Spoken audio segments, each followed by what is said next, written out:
Welcome to the Last Pack podcast. This is episode 1. I am Matt, your host at Second City Sports Cards on Twitter and Instagram. And I'm here with my co-host Joel at the Stats23 on Instagram and Blowout Forums. What's going on, man? Not much. Happy to be here. Happy to get this started. I'm actually the stats on eBay and the Stats23 on Instagram. But just happy to get started and start something new. Well, cool. Let's just do a quick background for both of us. One, you just start. Tell everybody kind of what you do in collecting, a little bit of your history. We don't need to, talk for 10 minutes, but oh, come on. Let's hear. Yeah. So I've been in the sports card realm in many different forms for most of my life. I think I've been primarily extremely active since about the 2003 range, where I really hit my stride and really started to be full on, where I was fully engaged. Before that, in the younger years of my life, I was always kind of watching, but obviously money was a barrier to get in it and get too much. But I very closely read all of my Beckett's as I grew up. Number one sport for me is basketball, is where I focus a lot of my energy. Really jumped into football around 2005 and been continuously into football since then. But basketball has always been my bread and butter, with touches of baseball here and there. That's generally my lanes of collecting. Cool. How about you, Matt? So I'm definitely on the lighter side in terms of kind of recent hobby experience. So I think that's kind of a good dynamic for us. Joel's really been knee deep in this thing for the last 20 years. And I kind of have this similar story to a lot of people. I came back into the hobby in late 2018. I was obviously very into it in my childhood, and really my core is baseball. I've always been a big baseball collector, but now primarily focus on baseball as well as basketball. And I enjoy, not just the cards, but just kind of like learning about the industry. I've always been into business, so kind of seeing all this money kind of come into the industry and the industry mature over the last few years has been pretty interesting to me. And I also just am a content addict, so kind of a surprise that this is my first time giving a whirl at the content game, but I consume a lot of different podcasts, YouTube channels, and I'm always checking out what's going on Twitter and Instagram. So yeah. Yeah, no, I was always giving you kind of a poke, trying to get you to get into this side of the content, and I'm happy that we're finally taking a chance at it. So it's fun. We'll see where it goes, but that's a good transition to talk just a little bit about what we are going to talk about. And I think it's important for us to say, like, we're definitely here to talk about kind of our hobby journey, what we're doing day to day, to kind of give people an idea of what we're into, and maybe they can learn something, and hopefully we can learn something to listeners if we ever get them. But we're also going to cover just hobby news, releases, trends that we're seeing, commenting on some of the commentary that's out there, and hopefully giving kind of a fresh perspective and our take. But ultimately, we do really want to engage with an audience. So if you ever want to get in touch with us, we do have new social media accounts. We're at Last Pack Pod on Twitter, and you can find us if you search Last Pack Podcast on Instagram. Joel, you got anything to add of kind of where you're just trying to get out of this and our goals? I think I want to expand my joy of the hobby in a different way. And I think that comes in the way I delve into the data, because there's a lot that we do ourselves when we do this. And it's just an opportunity to share our opinion, and hopefully in a productive way to help other people kind of see our viewpoints and even how we kind of work together. Yours with a newer perspective, mine with a longer term perspective on it. And I'll tell you this, I think what I learned quickly, as you and I talked, Matt, for a while, is that sometimes being long term is not always the best thing, because you're kind of set in your ways, and unless you take a look at something differently, you miss out on the opportunity right in front of your eyes. Yeah. So I think that's one thing I'm looking to get from this, to just keep my perspective fresh. Yeah, for sure. And, force us to kind of stay on top of what's going on and what's being talked about, and maybe what's not being talked about if we think there's an important topic that just somebody isn't covering. We want to bring that to a community and just have fun chatting about cards. It's ultimately what it's about. So, I mean, and as you mentioned, you mentioned you listen to a lot of content. I do as well. We want to bring some of that into it as well because that's part of it. What are people saying? What's our take on what people are saying? So not always what's our take on the issue, which may be part of it, but also looking at from the analysis side of, okay, what are they saying about it and why are they saying it? Yep. All right, cool. Well, let's transition to kind of our first news industry topic. We like to stay on top of kind of these big auction houses when they're doing their big auctions, and this week offered us a great opportunity. We had a PWCC premiere end on Thursday, their August premiere auction, and then Goldin had their monthly sports auction end just last night. We're recording on Sunday, so they just closed last Saturday. Let's kind of start with PWCC since it's first. PWCC premiere, they always have fewer cards compared to Goldin, but still a lot there. And my kind of overall anecdotal takeaway was a lot of the high-end cards that we've seen kind of been tumbling. They're still on the tumble. Some of them slowing down a bit more. But one thing that definitely caught my eye is the amount of stuff that went for under 20,000, which that's what PWCC originally advertised premiere was. It's supposed to be cards that close over 20,000. So just kind of an odd thing to see. What about you, Joel? You kind of like have any pretty generic or general takeaways without getting into the specific card sales? I think mine, and I'm trying to shift this perspective. Once again, the long-term look. Is it still hard for me to see the loss? Because when I look at it long-term, I don't see it. I just see what cards were and where they are now, and I'm like, that's still great. But yeah, the short-term perspective is that people bought last year and got crushed on some of these things, or bought recently and got crushed. And looking at it from that angle, it's like, yeah, that's something that's tough to take because you're going to have to wait it out when they were hoping for probably more of a short-term growth out of some of this. Yeah, no, I see what you mean.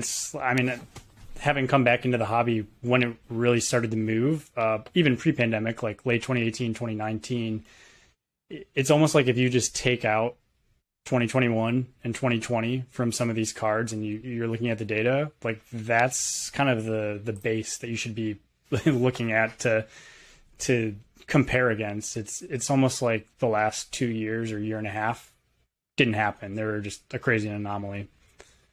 Yeah, but unfortunately, there's a lot of people that got caught up in that. Yeah, and those years definitely existed. I've taken some fat L's in cards over the last 6 months, and I mean that's just kind of, for me, it's you got to move on and cut losses. But I get it, and other people are playing with very, very high dollar amounts that I'm not, I'm not sniffing 6-figure cards. So yeah, it's easy for me to say. No, yeah, definitely. There's been a few cards that I like. If I just kept the cash on the side instead of just reinvesting, I'd be better off. Yeah. But fortunately, I think one thing I can look at is I really did choose cards that I was picking up that I really knew, like, regardless of what happens, these are cards that I wanted, and I'm just going to maintain this perspective of if I traded or sold things that led me to get these items that I wanted, and ultimately I'm happier with the new item, I'm going to keep on holding to, then I made a good choice for me from a collector's perspective. Yep. All right, good. Well, after that doom and gloom intro to PWCC premiere, let's actually talk about some notable kind of big positive sales. One of the ones that I think has made the rounds on social media is the 1954 Topps Hank Aaron PSA 9. I think it's about a pop. I think, it's a pop 25. The previous record for this card was 504,000, and it was a laser. It looked really, really nice for a vintage card. Anybody that's familiar with the card knows it has that orange pop to it. So pretty huge sale in the vintage realm. Next one that I wanted to highlight was 2021 Panini Flawless Trey Lance Shield Auto 1 of 1. That sold. It was in case from Panini, so not graded. Sold for 132,000, which just is wild, and we'll get into that later. And then another one I wanted to highlight is 2014 Panini Flawless Tom Brady Emerald Patch Auto numbered to 5 in a BGS 9.5 slab. That sold for 198K. Previous highest public sale I could find for just that set, because obviously there's different parallels, was 140 or 150,000. So 198,000 for a Brady card like that is a big number. And despite some of the headlines of the other Brady cards going down, like the Bowman Chrome or the Bowman Chrome Refractor, there are definitely pockets where his market is still extremely strong. Yeah. Do you have any out of that list, those three that just caught your eye or you want to comment on?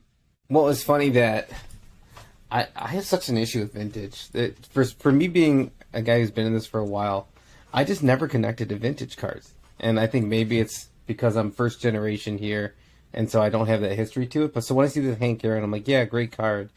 But it just doesn't hit me, like 720,000 doesn't hit me that it's worth that much. One thing that's interesting about it is that it does have the NBA silver sticker, also has the PWCC certified eye appeal rating. I don't know how those things translate to value, or if that does translate to additional value. I mean, I'm sure if you were to ask them, they would say yes, it does. Yeah, absolutely, it does. Well, of course, they're going to. Yeah, but how does it actually translate to value? And it'd be interesting if we delved into some of that. I think that'd be something great in the future. Yeah, that would be an interesting thing to do the data on, because it'd be hard to just trust their numbers. But I mean, I think the card is awesome, gorgeous. I like vintage more than you for sure. So I appreciate it. I do think, this being in Pop 25, it's not like crazy rare. Like with the 52 mantle, I believe there's 4 PSA 10s. Like that's like a different kind of realm of rarity. That said, in vintage, even though it's a Pop 25, there's a varying degree of what one could look like. So this one might be just one of the best looking copies out there. It could be the closest to a 10. So I don't know. So how about this? Regardless of if you took value out of the equation, of those cards you named, which one do you think you'd want to own? The Aaron. So Aaron, regardless, so if they're all the same price, you're taking the Aaron? Yeah. Okay, so if they're all the same price, I think I'd be between the Brady. What else was on that list? It was the Brady. Don't say the Trey Lance. I'm not gonna say. I almost did though, because it does look. I love that new shield, but it looks cool. Yeah, but it's it's not game used and the like, but it's still rookie. I mean, not that many rookies are. I think I might lean the Brady because it does have such an awesome patch on there too. Yeah, the Brady's super cool. That set's awesome and clearly in some pretty strong hands. Okay, so let's move on to some notable decreases. Not looking good for some of these cards that were heralded as just these amazing investment cards. So the first one I want to highlight is the 2000 Championship Ticket Brady, the Contenders Champ ticket in a BGS 8.5. I've seen some commentary that it was a little bit of a weak 8.5, but either way, it sold for $1.2 million.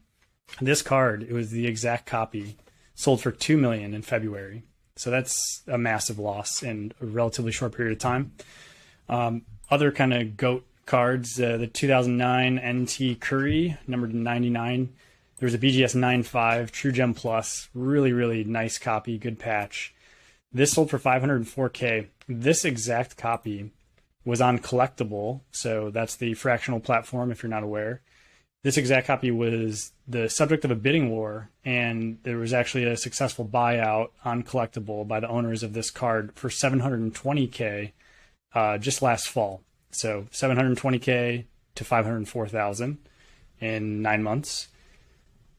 Next card is really, to me, one of the types of cards that just had an absurd run up in the last year and a half, and that is the 2008 Topps Chrome Kobe Bryant Gold Refractor numbered to 50 PSA 10. That sold for $126,000, which is still a massive number, but that card sold for $312,000 9 months ago. So cut big time. And then finally, this is one that I want to highlight because we're going to talk about this for a long form discussion at the end of the show. Young football quarterback prospects. 2018 Prism Josh Allen Gold, numbered to 10, PSA 10, sold for $186,000, which is down from $228K in February. So all this talk you hear about how crazy hot the young quarterback market is, and it is. We'll get into it later. I think we're seeing some signs that it might be topping a bit. What about in that list, Joel? What do you think? Well, I got one additional that I think is worth calling out, if you don't mind. The 2003 Ultimate LeBron BGS 9.5 at one point topped out at 182,000. Now latest sales, and it's kind of interesting. They were 2 in a row at 96,000. I mean, this card in particular stands out to me because I sold mine for 6,000 right after LeBron won his chip in Cleveland. Okay. So, I mean, to me, I was always kind of watching it on the way up, and always having this, oh man, what I do kind of thing. But it's strange how even though I moved mine for 6, now all of a sudden I'm looking at like 90, like, oh, maybe 90 is not so bad. Is that one? Which is ridiculous. That's the one. Is that numbered to 250? 250. Okay. Yeah. Yep. Yeah. I actually controversial take. That might be my favorite on card rookie auto of his, like non-patch. Yeah, it feels a stronger auto. The one I had, I felt like there was, he kind of like messed up the auto. Even though it was a 10 auto, I just felt like it wasn't like perfect. Like he could have done a nice little swoop to it. Yeah. But I think in general, that card, I definitely have a remorse on that one. Yeah, and it's a big one. It's probably one of his best rookie autos. So yeah, sucks to be you.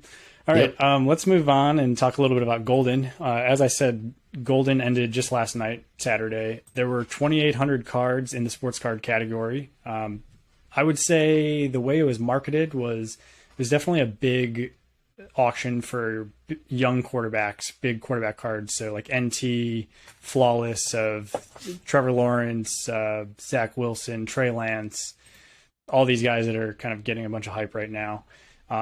In the breakdown of the actual by sport, though, there were 837 basketball cards, 737 football cards, which I thought that was interesting that it was almost as many football as basketball, and then 734 baseball cards. Okay, so same question for you. Just like general takeaway, what did you think about Goldin from kind of what you saw, kind of a cursory glance at what things ended at? Well, I think the first thing I really thought about was like, how big is this auction? I remember I used to think their auctions were big when you'd have over 1,000 items because you had to flip page after page after page. Yep. But just in trading cards, just football and basketball, we're talking close to 1,600 cards that were in this auction, and they're not just small cards. These are humongous cards. Yeah. I mean, you have stacks of one of the top is Trevor Lawrence cards on top of each other. You have stacks of just all these players. Like, I always wonder, how is there enough money to spread out to all these cards? There's not. And I think that's where my takeaway sometimes is like, all these items coming out, like Goldin can't control. If people are wanting to sell, they're going to say, yes, we'll sell that because then there's zero risk. Like, why not? Right. Or any auction house, right? Not just calling out Goldin. But I think my takeaway from this was, I look at the prices and go, wow, these are crazy prices. But you look at the past year and you're like, wow, some people took an L. Yeah. Yeah, but I agree. There's just like, it feels like a ton of just young quarterback cards just all thrown in the same auction. And to me, that just speaks to how people actually feel about a lot of these guys. Nobody wants to hold these cards. These are hot potato cards. And I think people are finding out that there aren't as many collectors out there that actually want to have these cards. And when they send them to auction, you just don't know. When there's too many of one player, or somebody's spreading their money out between PWCC and Goldin, and they happen to win more at PWCC than they thought they were going to. All you need to do in an auction like this is take out a couple bidders, and it can have some serious impacts on the price. Yeah. I keep thinking about that, honestly. Like, you take, especially in Goldin, like, you need a certain set, especially in these big auction houses, you need a certain set of buyers that have that top level money to be in there. You take them out, all of a sudden things start to change quickly. This auction in particular, I just feel like it's right after this movement lately of buy football in the off season, which has always been a movement, right? And I know we're going to talk about this later. I won't get into it too much. Sure. But it's it just seemed to be amplified big time. And it seemed like people were like, yes, this auction, right after National, we're going to hit this hard with football cards and we're going to kill on it because it's going to be right before the season. We take zero risk. We move our cards. It's like they understand, the people who are buying these cards understand there's a risk once you get to the season. So they're looking to play that game, but selling it right before. But it's a big risk to take at current levels. Yeah, totally agree. And with that, I think we should talk same thing. Some notable increases from the auction. So first one, lot number one, the biggest card in the auction, same card as the Trey Lance, same set. The 2021 Panini Flawless Trevor Lawrence Shield Auto is in a BGS 8 slab with a 10 auto. That is sold for $336,000, making it the most expensive Trevor Lawrence card of all time. And it's National Treasures, not Flawless, right? Let's double check. You got to correct me on that. Lot number one, right? Yeah, it was. Yep. It was NT. Yep. Okay, I stand corrected. It's a very similar card to the Trey Lance, but NT as opposed to Flawless, which could arguably be Trevor Lawrence's number one card. Yeah, I'm. What do you think would be better? I think the hobby has just said that National Treasures will be number one. Yeah. So it would outrank Flawless currently, and I think it would take many years to change that. Sure. I'm with you on that. Next card was the 1957 Bill Russell, which is his rookie, in a PSA 6.5 with a 10 auto. So in-person autograph slabbed by PSA. That sold for $181,000. I didn't really have a good sense of where that stacks up to other types of cards like that, but it seems like an amazing sale for kind of a Hall of Famer auto. Obviously, he just passed, so really, really cool card and great autograph getting the 10 auto grade.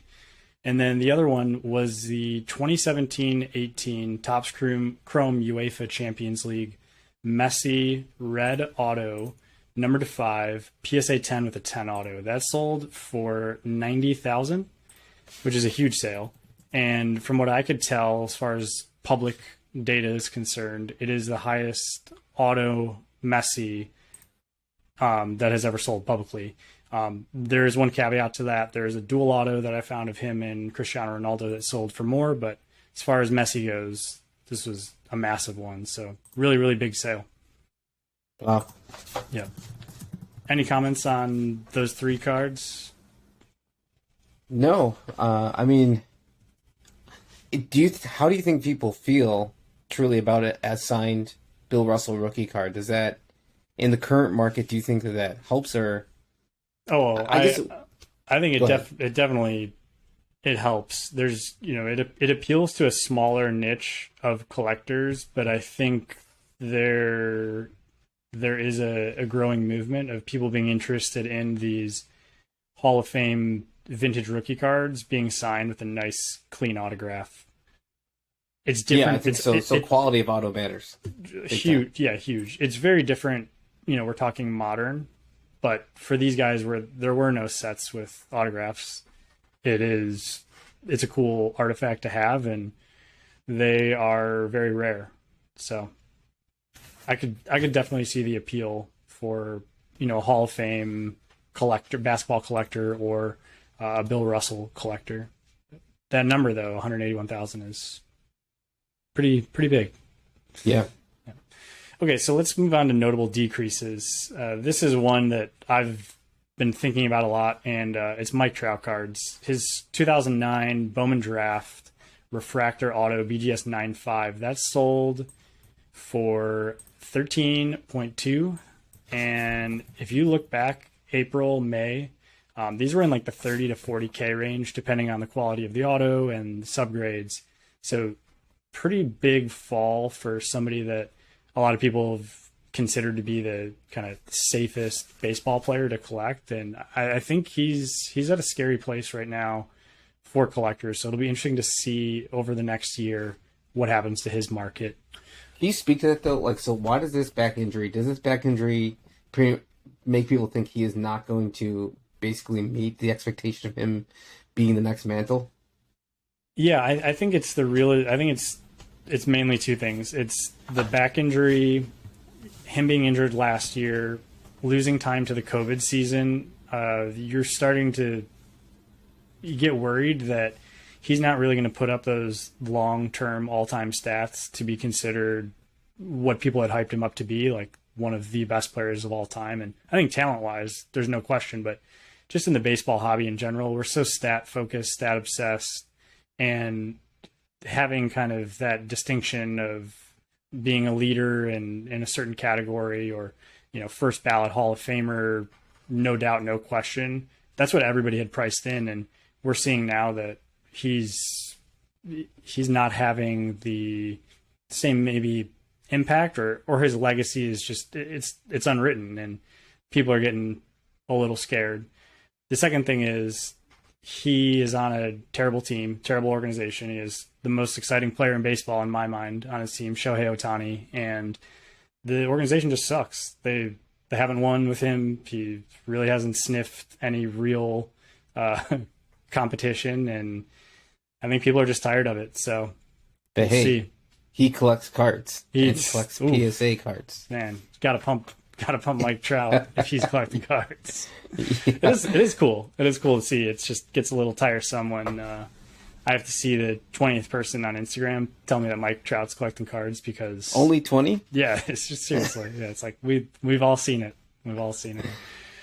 Okay, moving on. Another young quarterback that I would say is one of their premier cards. This is a 2020 Contenders Cracked Ice, Justin Herbert, PSA 10. These are numbered to 22. Also had the 10 auto grade. That went down to $79,000. It had sold for $102,000 in January.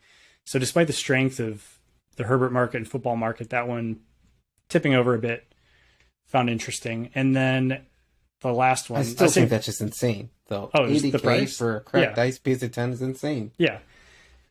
But the last one I say for you, Joel, 2007, 2008 Exquisite, Kevin Durant, RPA, numbered to 35, BGS 85. It was a 2-color patch. This sold for $116,000. A BGS 9 with a slightly better patch sold for $360 last November. And there are some public sales of these Exquisite cards selling for over $700,000 in early 2021, which is absurd. So his market, rough. I mean, as it should be. I guess he's kind of had a down year, and I mean, kind of like took an L, and his team's falling apart. But I mean, I think Durant's talent's unmatched, or close to unmatched. He's one of the top as far as talent goes. I still have my share of Durant cards. I've always wanted an Exquisite.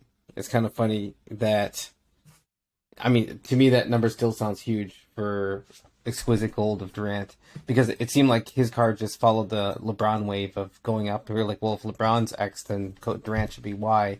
And then as Durant came back, and I think that hype led into it, really helped fuel it up. And of course, he did do well that first year in Brooklyn. But since then, I mean, there's been no really great news about Durant, and who knows about what's going to go on in the future. Yeah, right now.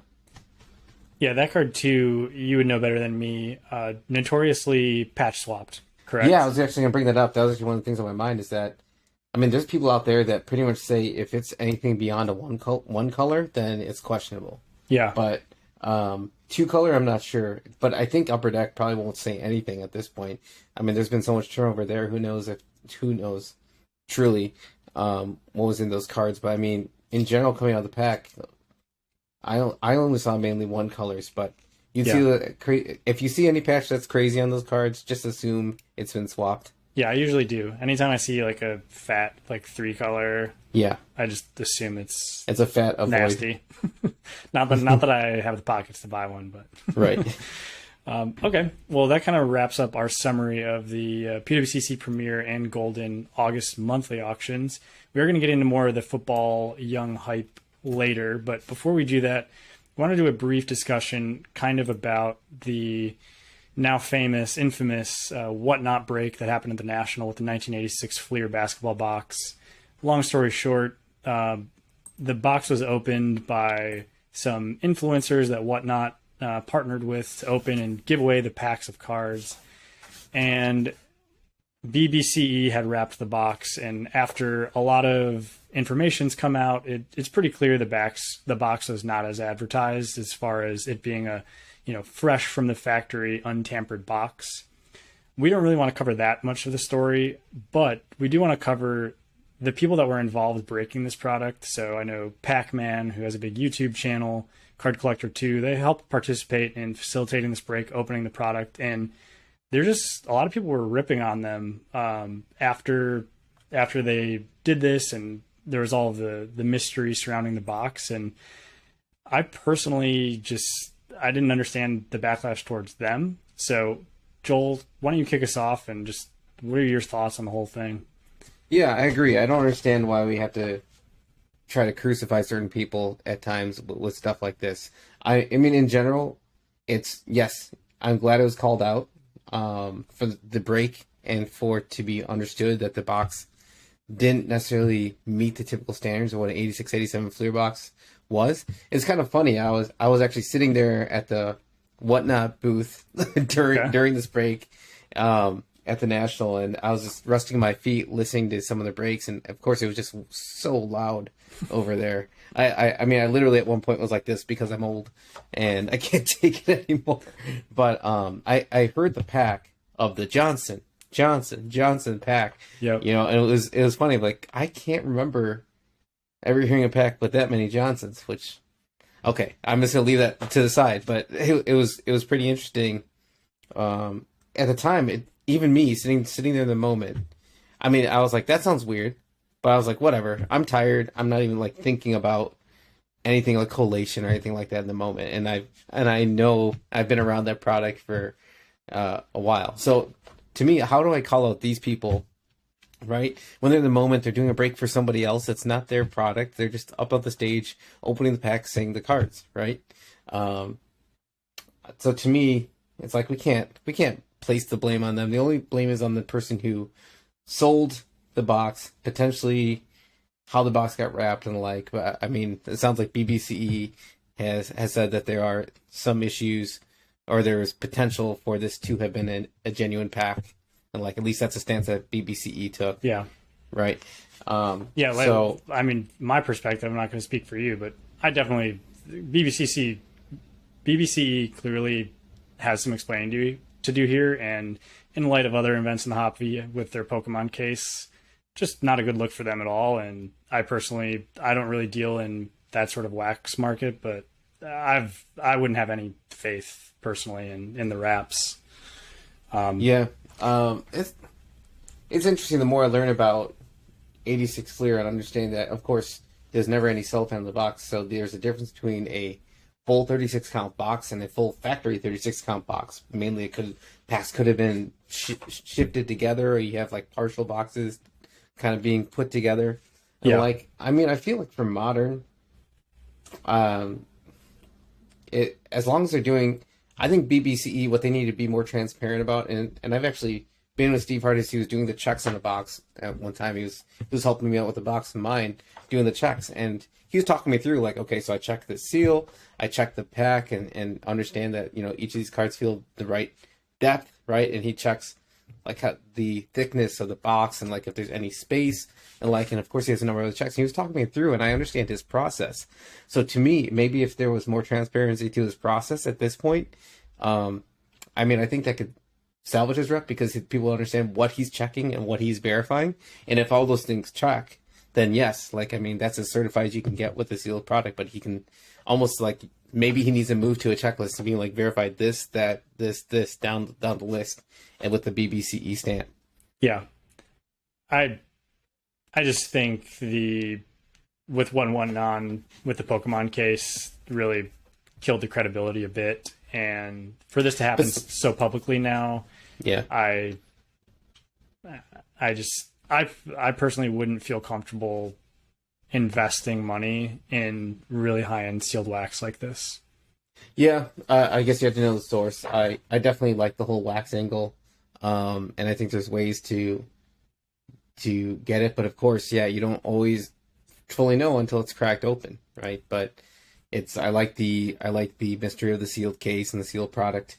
But the person that sells you the case likes the mystery of the sealed product too. Oh yeah, yeah. You need that person who's willing to rip it. But I don't know, like the whole Pokemon thing. It seemed like it wasn't his forte to begin with, and he admits that Steve Hart said it wasn't his forte, right? Yeah. He was doing it. I think there was a whole video around the product. I don't think he probably didn't want to be there's a great opportunity for publicity. I don't know if that would have sold him per se, but like I just think that there was a lot. It was asked as a favor to do it for the seal because that's what the buyer wanted, and in that case, and so I think he just didn't want to be the wrench, the one who threw the wrench in the whole deal, and I think he got kind of stuck in a weird place. And I don't mean to be an apologist per se, but like I don't know. I feel like if I were in that scenario, I would want to help too if I could, but yeah, maybe it's just saying, here's what I checked. This is what I know about the product, but here's what I checked based on what I normally check. Yeah. As far as the case and it being a true case and blah, blah, blah. I don't know that history.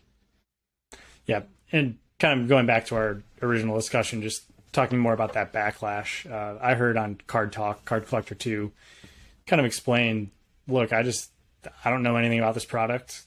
It's not that he doesn't know anything, but he's not super familiar with collation. He's just doing an event. And sure, if you want to take some jabs and say, oh, you must not know much about sports cards if you don't know the collation of 86 Fleers, like you can take that shot, but like, I wouldn't know. Like I wouldn't know. And I think for you, there's plenty of products that some people would be considered to be famous in the hobby that might just not be in your niche. That you would have no idea what to expect. So yeah, like say the Hank Aaron, right? If someone were to open 54 tops, yeah, 54 tops, I'd be clueless. I'd be like, all those cards from 1954. Oh, okay, looks good to me. Yep. Right?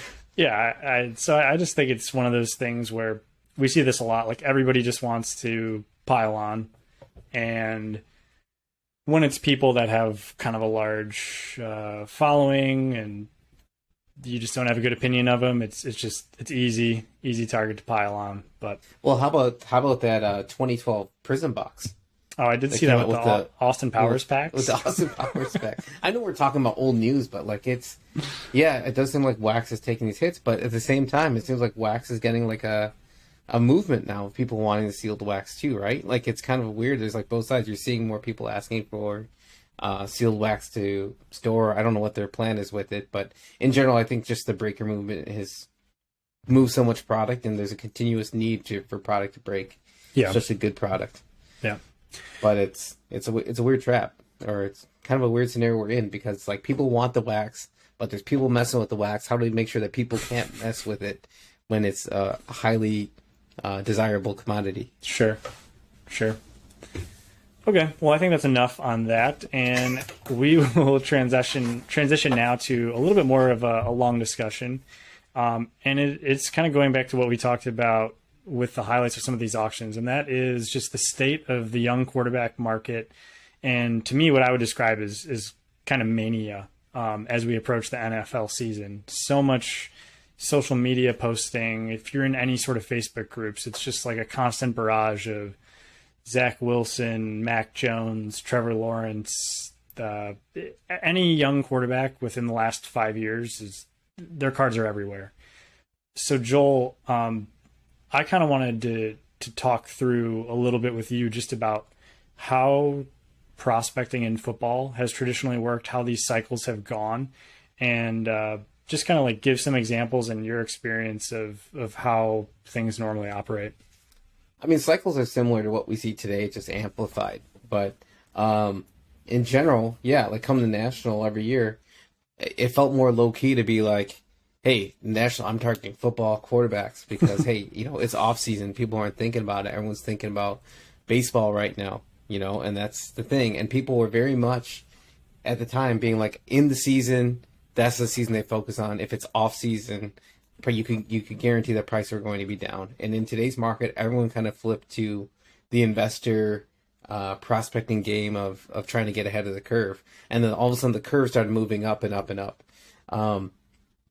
So I guess in the past, I would be able to if I came into like, say, a big show like the National, but in general, like the shows like the National are tough because people price up anyway at those big shows. But say if I was going to a larger local show, you would know that people are willing to negotiate with you, give you prices that are similar to what you see online, which would be down in the off season, and you could actually play a game where play this upside game of selling closer to the season and getting a little bit of edge if you want to play it route with QBs, just fine. But today's market is just such a high risk game. Is the main thing that I can see. Is just the price point to buy in is so high. If you're wrong, you get crushed. You get crushed. I mean, there's people that might get hurt really bad. Say if one of these guys doesn't pan out, and how many guys can actually pan out per se? I mean, the movement was. Yeah, so I was going to say, you tell me. Like, I feel like that's one of the reasons why the quarterback prospecting is even more risky in my mind compared to basketball, just because you kind of know in football if a guy has it or not. And the leashes these guys also have, like, they're not given time to develop. In basketball, you have some guys that are kind of projects, they have their peaks and valleys, and then all of a sudden it's their fourth year, fifth year, and they're a really solid player. In football, you don't get that opportunity as a quarterback. It's like, all right, we're just going to move on and draft again. Like, we're not going to just sit here for 4 years, 5 years and hope that you're going to turn out to be good. Well, okay, so here's a great quip. So 2017 National Treasures. Mm-hmm. You're looking to buy a case. A case costs you of National Treasures football would cost you like $2,000, right? Out the gate. And you would hope that maybe it drops a little bit. By that time it started to tick up a little bit, maybe it got to 2,400, something like that. You see if you get a top hit, Trubisky, one of these guys like it was at that time Trubisky, Watson, and I mean Mahomes was probably closer to Trubisky value at the time because he was starting to get hyped because of the end of Alex Smith, right? And what was transitioning to that next year. So Trubisky, you were looking at maybe like $800 for his National Treasure, somewhere in that range, for one of the top guys. Mahomes out the gate was 600 to 800, like somewhere in that range. I mean, Watson, I think, was right in that same ballpark. I followed closely the first off the line, and I know the first off the line to me seemed insane, but like a Mahomes would be 4,000 out the gate for the first off the line, with the best patch you could get numbered out of 15 for that year. I believe it was 15. I don't know. Yeah. And so those kind of prices at the time were someone paying 4,000 for an unknown in Mahomes, even though there was a little bit of known, but still prospect-y in the fact that he had one amazing game. People were expecting him to come in, but he could fail. Or at $4,000 was probably the top of the line risk you could take. What would that be in today's market? That level of risk of like a first off the line of a guy with a shot. I mean, and Mahomes was even more proven than some of the guys that are given money today. Well, I would say a pretty good example is Trey Lance right now, a guy that we haven't really seen a lot. There's clearly a lot of raw talent that people are talking about, but I would say based off of his pricing, he's kind of got the biggest boom bust. And I don't remember for sure, but it was either Goldin or PWCC, this auction. He had a numbered to 49 RPA, which I don't even know. Like, that seems like, a newly created thing. It's just like this whole market's even more watered down. In a 9.5 slab sold for like 55,000. So that's insane. So you're there's the days of, hey, I'm gonna spend 500,000, whatever. I'm gonna pick my guy, have fun. It was much lower stakes, and now it just seems insane to me. Like the amount of Zach Wilson hype we've seen over the last month or two is bizarre to me, because if you listen to podcasts or you read about how he did last year, some of his advanced analytics, he's one of the least accurate quarterbacks in the NFL by far. He also plays for the New York Jets, and people all of a sudden are like falling head over heels for his NT, prism color, yada yada. It's just, it doesn't make sense. But I mean, talking through it with you, do you think a lot of it is just everyone sees what happened with like a Joe Burrow last year or a Herbert, and it's this FOMO and like, I got to find the next lottery ticket, but like that's gotten like out of control to the point now, you have people pumping Kellen Mond, who, by the way, this weekend threw 2 interceptions in a preseason game. Like, it's crazy. I don't know. I can't play in that realm. I'm also much less of a gambler. Yeah, but it seems I'll tell you this. wild. No, it's funny for football. It felt like after Tom Brady broke out, his values didn't really take off until like 15 years later, where we're talking like moving to the thousands versus the hundreds on his contenders. Sure. Right. At one point, you've heard me tell this quip many times, of me having my trade box, and I had 2 BDS 9 contenders, Brady's in there, and I'd be trading them around, like, and they're like, $1,000, $1,200, like at that point, and we're talking like in 2014, 2015 range. It's not that long ago, but for a long time in football, it seemed like everyone would be kind of looking for the next Brady, and lo and behold, did we ever truly have a next Brady until Mahomes being anointed the next Brady, quote unquote, right? Sure. I mean, so how many years was that? So in my perspective, I was like, that's why in football it took so long to break out, because I think people kept getting burned year after year after year, QB after QB after QB, because people keep looking for the next. Like, is Romo going to be next? And Romo will get the hype. Is like whoever going to be next? Like Matt Ryan going to be next? And then he got crushed by Brady.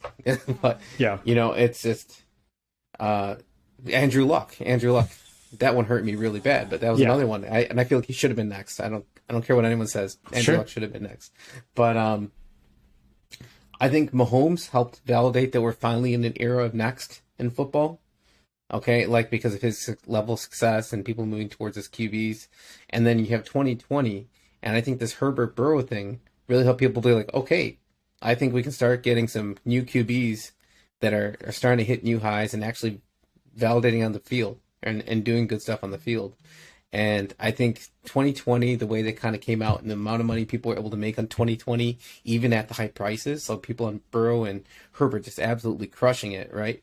I think that led to this 2021 push right now, because people are like, we're going to have, things might be down right now, but you give these guys a couple of years, we're going to have another Burrow Herbert coming out of this class. Yeah, it's just especially with the Trevor Lawrence hype coming out of college, right? Yes, it's just that it's everyone. There's not like, it's pretty much every young quarterback over the last 5 years or so, and particularly heavy on the 2020, 2021 guys right now. It feels scary to me, in the sense that I think there's going to be people that get really, really crushed. Yeah. And they think they have it figured out. They think they, played the whole game right of, I'm going to buy this guy that's more unheralded and he's going to have a breakout year, or I'm going to sell him right before the season starts. And guess what? Like, the market for $10,000, $20,000 plus dollar cards of unproven quarterback guys is a lot thinner than I think a lot of these people think. If you get immune if you're in these Facebook groups that people are always buying and selling these cards. So I think it kind of creates this perception that there's this huge pool of buyers that want these cards. But I would be willing to say on record, like, there's not a lot of people in that universe, and all it takes is a little bit of that money, like we talked about before, just getting seeped out of a particular segment or market, and the free fall that can happen with a $40,000, $50,000 card, it can be really bad. So those people, I think they could leave. I would assume those people aren't super new entrants to the hobby, but you just never know. It's the gambling nature of football kind of crossing over into football cards, and I feel like we could see some bad stories this year. Yeah, it sucks because I think that the gambling aspect of cards is part of the lifeblood of the hobby, but now the stakes are so high because playing the prospect game is amazing. I mean, I think that's always been a thing where people can sell on the hype, and then like, hey, there's going to be some people that buy on the hype but end up winning because the guys end up actually being good. But in most cases, the people that play safe and sell based on the hype, at least they could get their little come up and they're happy too. So it kept kind of fueling. Like, so there's people that take the risks and could take a few L's, but they hit big on a guy. Like, say, like Aaron Judge, right? In baseball, is a guy that kind of took forever to kind of pan out. Then all of a sudden, boom, Sure. he took over. So people that were kind of staying that course and doing that prospect game were able to get that big payoff.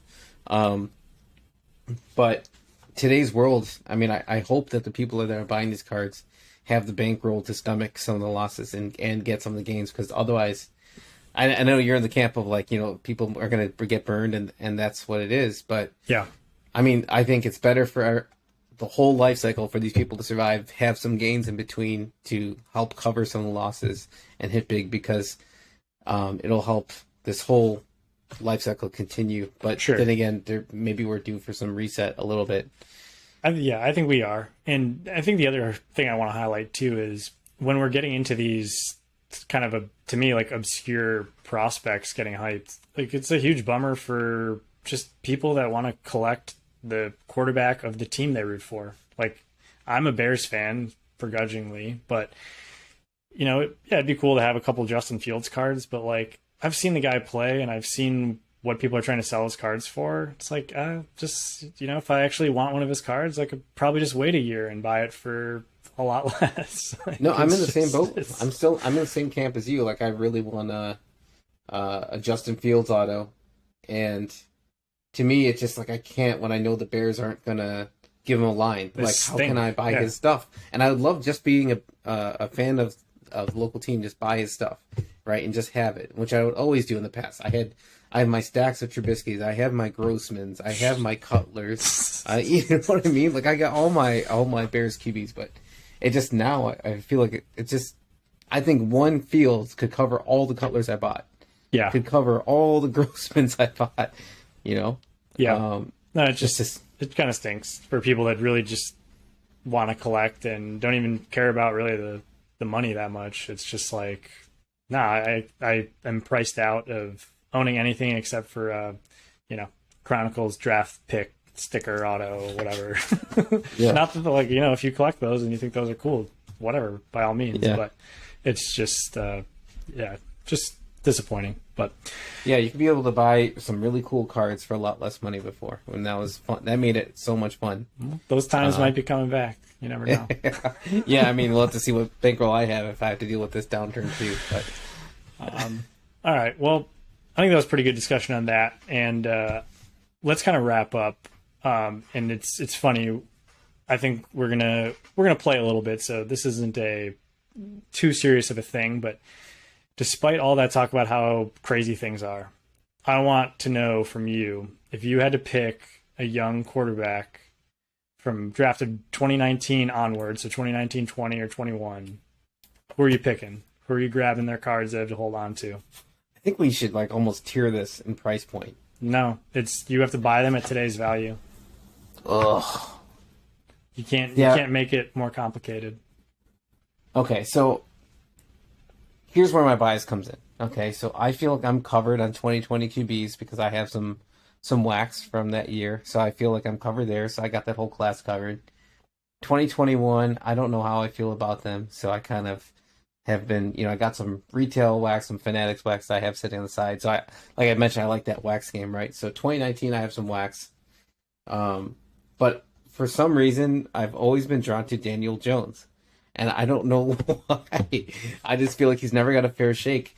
And I just feel like even the play where he took off like a lightning bolt and ended up tumbling on the field and like knocking a touchdown.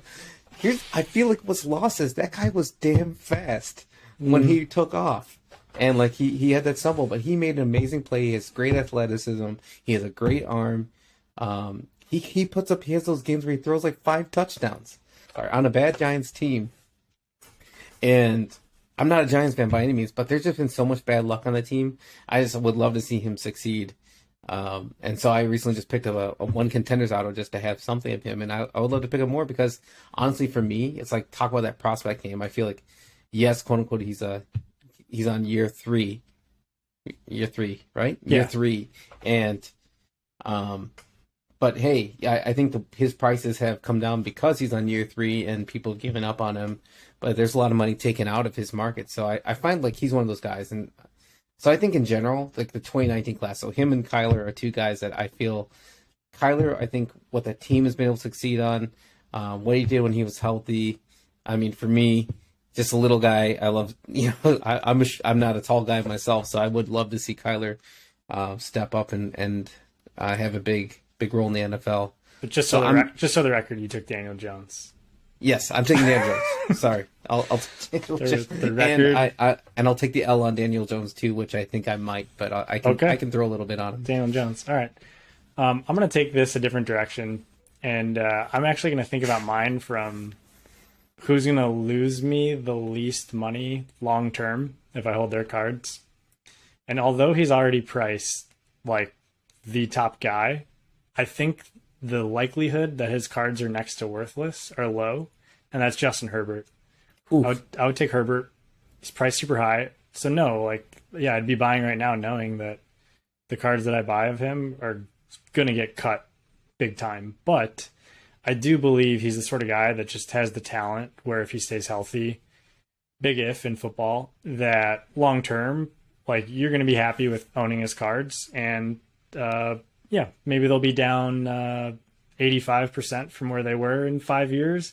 But at least they won't be like Daniel Jones's cards, which will be down 99%. So, okay, you have to pick one card. What are you targeting? How about this? What card are you targeting for Herbert? I that would be just so dependent on price point. I'd like to just have like a contenders auto. I think if I was going to buy like a nice auto, and if I was going to go more mid range, just Prism Silver, classic, tried and true. Go with like a silver. I think the hate on silver is a little overblown, and I like shiny cards, so those would probably be my two picks.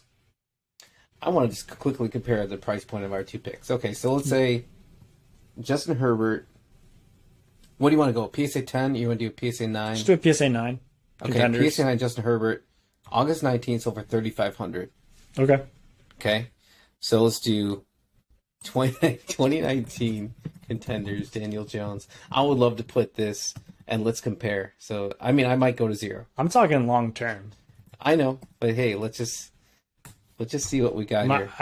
Mine is about my guy losing me less money than you're gonna lose, and that all these other guys are gonna lose. Okay, maybe percentage wise, but overall, I mean, your guy could go down $200, and you've lost more than I lost on Daniel Jones because I'm paying $200. Okay, let's see. Here's an Optic Red PSA 9 for $200. Wait, you said Optic. Let's do. Oh no, Optic Contenders. Okay, but look, 2019 Contenders. Let's do paper Contenders. Okay. I gotta search here quickly. Paper Contenders. PSA 9 paper 140. 140 for team logo. So that was in May. Okay, that's May 2022. Let's see. I mean, even if it's like $200. 160. Let's say 160. Okay. Yeah. So I'll take my 160 bet. I can. That's fine. But good. Like, here's the thing: in 5 years, I think your card is in the $5 slab bin. I think my card is in the even if it's in like the $200 showcase, it's still worth something. I don't know, but if you spent $3,500 and it's worth $200, you did better. Well, it's true. It'd be a tough L. I'm just saying that I think I actually believe in Herbert's talent, and I do too. So don't get me wrong. And no, same. And I would not be buying his cards long term right now to hold at these prices. There's almost certainly going to be times in the future where you can pick them up for lower because things happen. So I don't know. But anyway, we are already going over time. Joel, anything you want to add to kind of our discussion, or any last thoughts? No, it was fun. I hope we do it again and keep doing it. And if anyone out there is liking this, please let us know. So we'll get a little fuel to our fire. To all three or four listeners out there, let us know how ugly we are, how bad our voices sound, how bad our takes are, what scammers we are. Please let us know. Hey, no, I'll be episode 1. I'm going to have bad take of taking Daniel Jones for sure. But yeah, we're going to clip that. But anyway, that's it for episode 1 of the Last Pack podcast. Again, thanks for listening. If you made it this far, you're truly elite. And we will be back next week. Jill and I are going to be going to a card show, so we're going to be talking a little bit about that. And we'll have a fresh slate of news and something long form to discuss. So looking forward to recording again. Talk to you later. Yeah, thanks, Owen.